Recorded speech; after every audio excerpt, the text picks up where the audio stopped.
जत तालुक्यातील मोठेवाडी येथे मंगळवारी मरगुबाई देवीच्या धार्मिक कार्यक्रमादरम्यान वादळी वाऱ्यासह आलेल्या पावसामुळे कच्ची भिंत कोसळून 6 भाविकांचा जागीच मृत्यू झाला होता।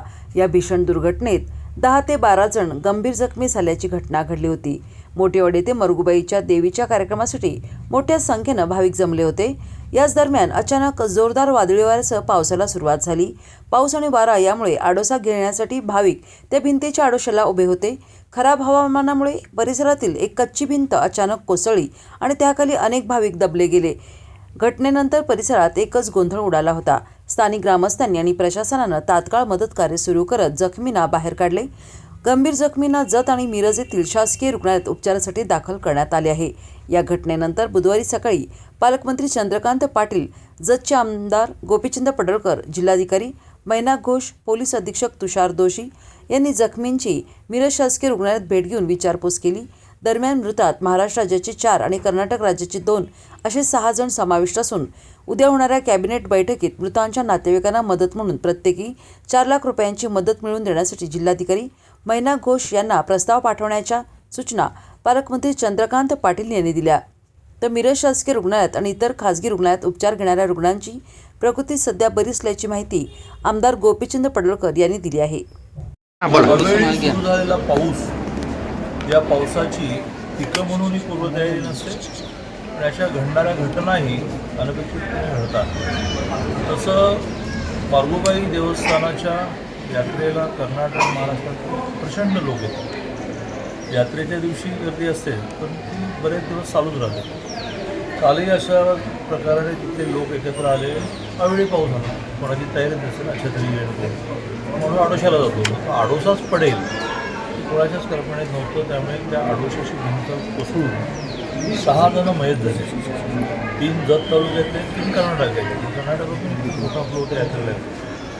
मयतांमध्ये 4 पुरुष आणि 2 महिला।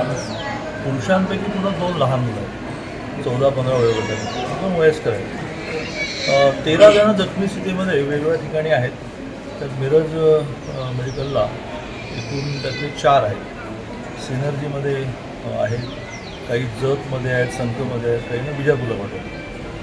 त्यामुळे घटना जी आहे ती जर आपण कोणाच्या हातात नसलेली घटना आहे। त्याला तरी काय माहिती की हा आडोसा पडणार आहे।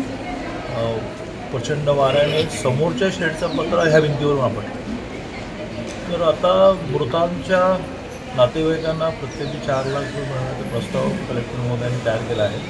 तो मदत पुनर्वसनला जाईल। उद्या सुदैवाने कॅबिनेट आहे, लगेच मदत पुनर्वसनच्या ज्या त्याचे मिनिस्टर आहेत मुसलमान, त्यांना मी सांगून पटकन चेक मिळण्याची व्यवस्था करू।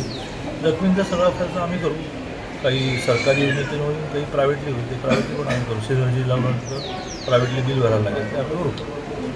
आणि त्यामुळे अशा प्रकारच्या दुर्घटनानंतर लगेच मदत मिळणं, काल सगळी महसूल आणि पोलीस यंत्रणा प्रसंगाच्या ठिकाणी होती, भराभर शिफ्टिंग झालं आहे।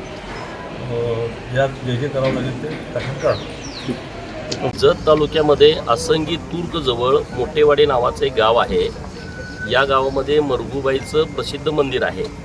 महाराष्ट्र आणि कर्नाटकातील लोक यात्रेच्या दिवशी लाखोच्या संख्येने येतात, परंतु आठवड्यातले 3-4 दिवस या यात्रा सुरूच असतात।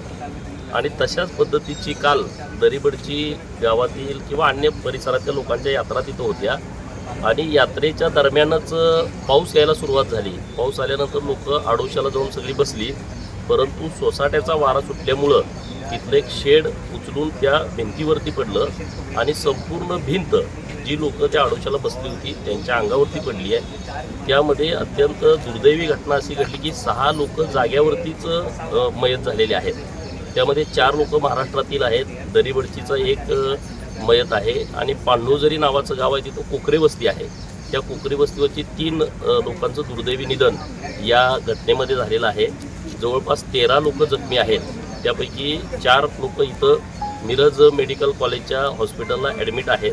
त्यांची विचारपूस आता माननीय पालकमंत्री महोदय, माननीय कलेक्टर सांगली, माननीय SP सांगली यांनी आता केलेली आहे। दुसरे पेशंट सिनर्जीला डॉक्टर आरडी साहेबांच्या हॉस्पिटलला ॲडमिट आहेत। काही लोक जतमध्ये, काही लोक संकला आणि बिजापूरची काही लोक असल्यामुळं काही लोक बिजापूरला तिकडं दवाखान्यात शिफ्ट केलेले आहेत। तर मिरज मेडिकल कॉलेजचे सगळे पदाधिकारी आहेत, माननीय डीन साहेब, गुरव साहेब आहेत, डॉक्टर रुपेश शिंदे सर आहेत आणि इथला मेडिकल सगळा स्टाफ अत्यंत काळजीपूर्वक उपचार या सगळ्या लोकांच्यावरती करतो आहे. प्रायव्हेटमध्ये जी सगळी लोकं आहेत त्यांची सगळी जबाबदारी माननीय पालकमंत्री महोदयांनी घेतलेली आहे. ज्या लोकांचं दुर्दैवी निधन झालं आहे त्यांना आम्ही भावपूर्ण श्रद्धांजली अर्पित करतो. आता ह्या झालेल्या घटनेला आम्ही काही करू शकत नाही, परंतु सरकारच्या माध्यमातून त्यांना मदत मिळवून देण्याच्या दृष्टिकोनातून आज माननीय कलेक्टर सांगली तात्काळ त्यांना मदत मिळण्याच्या संदर्भातला एक प्रस्ताव आज सरकारकडे पाठवणार आहेत. उद्या कॅबिनेट असल्यामुळं उद्या माननीय पालकमंत्री चंद्रकांत दादा आणि मी माननीय मकरंद पाटील साहेब ज्यांच्याकडे हे खातं आहे मदत पुनर्वसन, त्यांना भेटून ही मदत मिळण्याच्या दृष्टिकोनातून प्रयत्न करणार आहे.